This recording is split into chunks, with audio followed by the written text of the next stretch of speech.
2023년 7월 26일 수요일 저녁 예배에 하나님께서 우리에게 주시는 말씀은 로마서 12장 1절부터 13절까지 말씀입니다. 함께 봉독해 올립니다. 그러므로 형제들아, 내가 하나님의 모든 자비하심으로 너희를 권하노니 너희 몸을 하나님이 기뻐하시는 거룩한 산 제물로 드리라. 이는 너희가 드릴 영적 예배니라.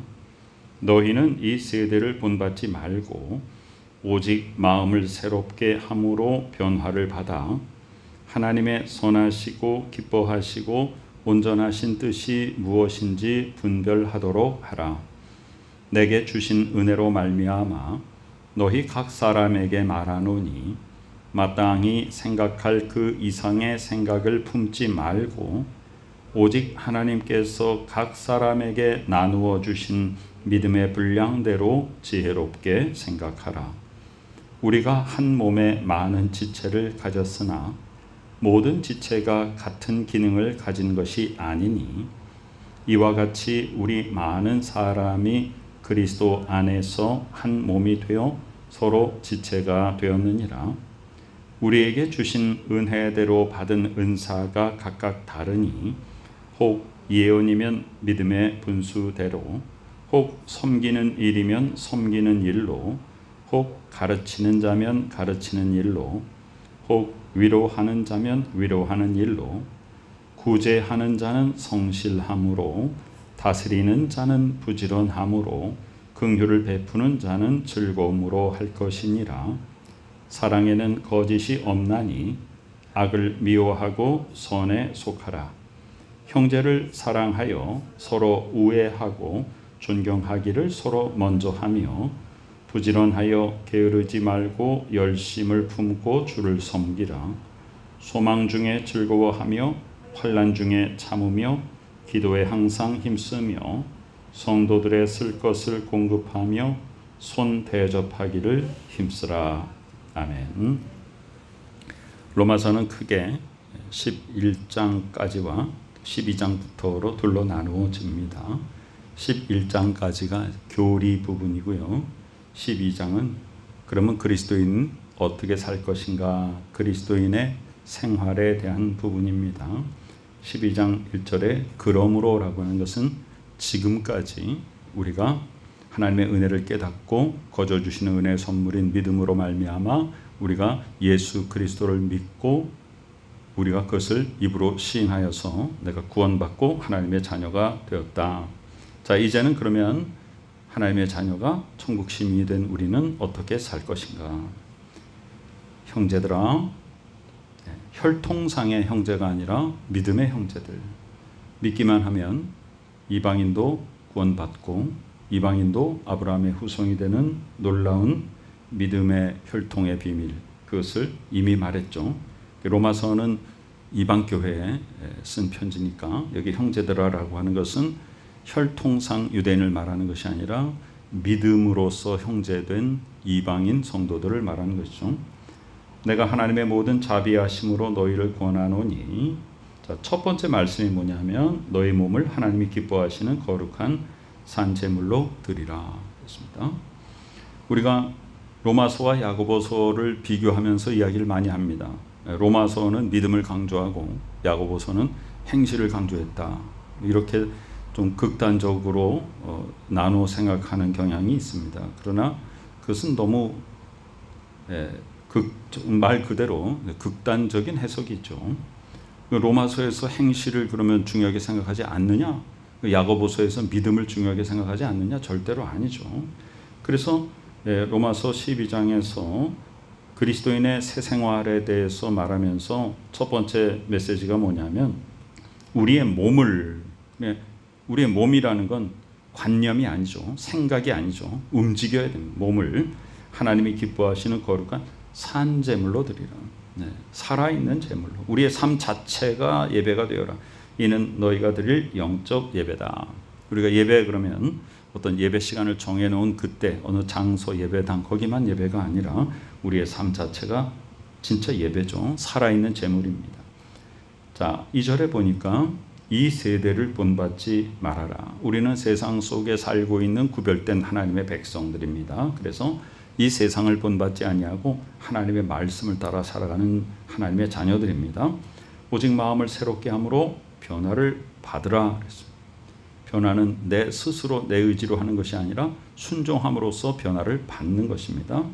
그러면 하나님의 선하시고 기뻐하시고 온전하신 뜻이 우리에게 깨닫게 되죠. 그래서 그것을 분별하도록 하라. 하나님의 말씀은 우리에게 어떤 것이 선인지 어떤 게 악인지, 어떤 것이 하나님의 뜻인지, 어떤 것이 악한 사탄 마귀에 회방하는 괴계인가를 깨닫게 해주십니다. 그래서 분별력은 바로 우리가 성경 말씀 속에 하나님이 우리에게 이미 주신 것입니다.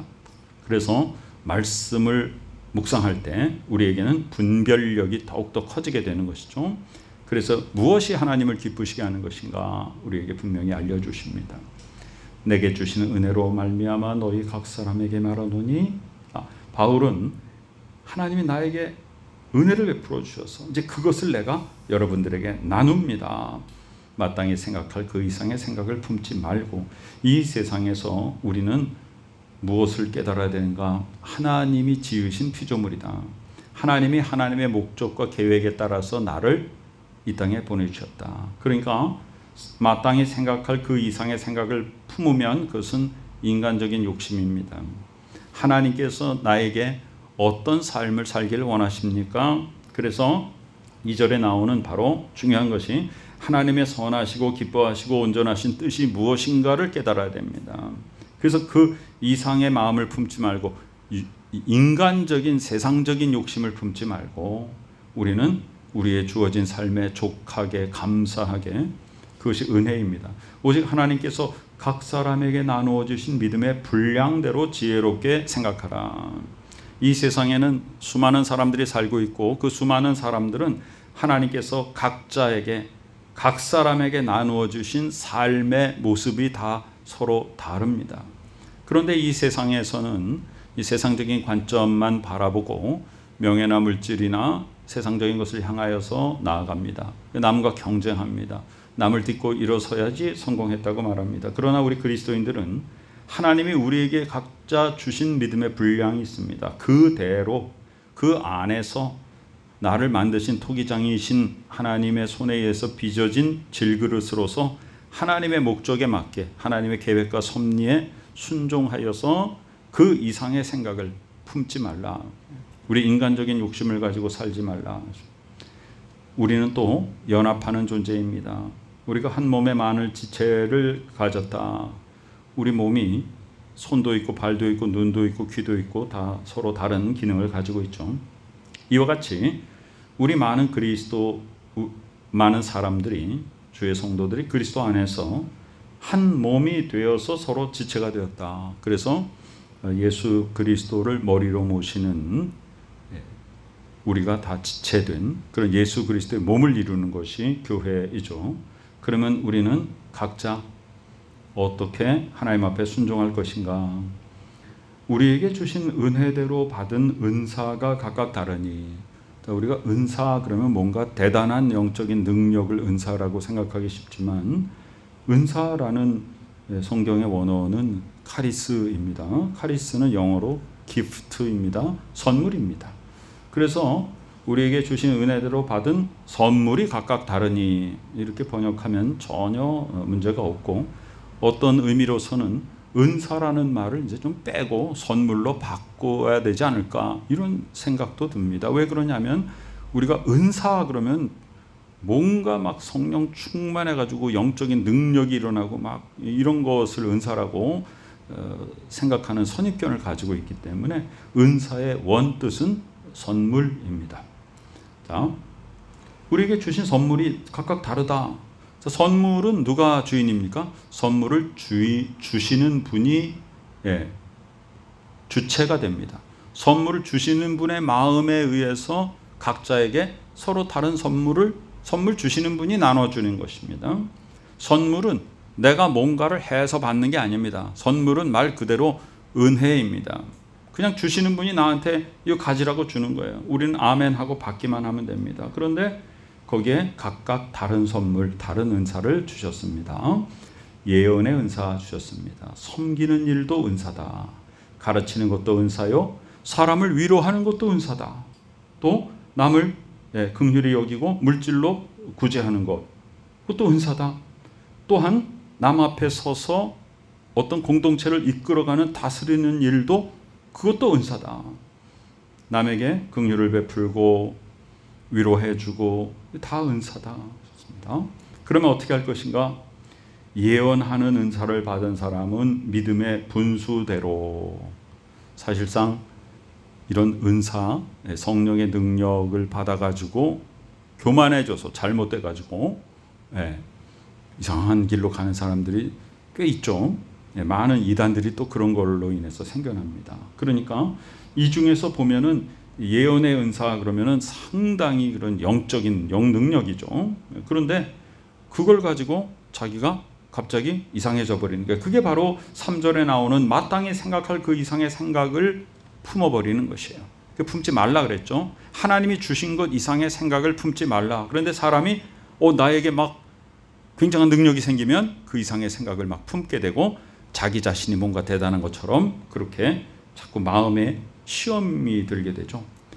그래서 하나님의 선물을 받으면 악한 흑암의 권세가 우리에게 자꾸만 와가지고 공격을 하고 우리를 자꾸 교만하게 만들고 그 능력이 마치 나의 것인 것처럼 착각하게 만드는 것이죠.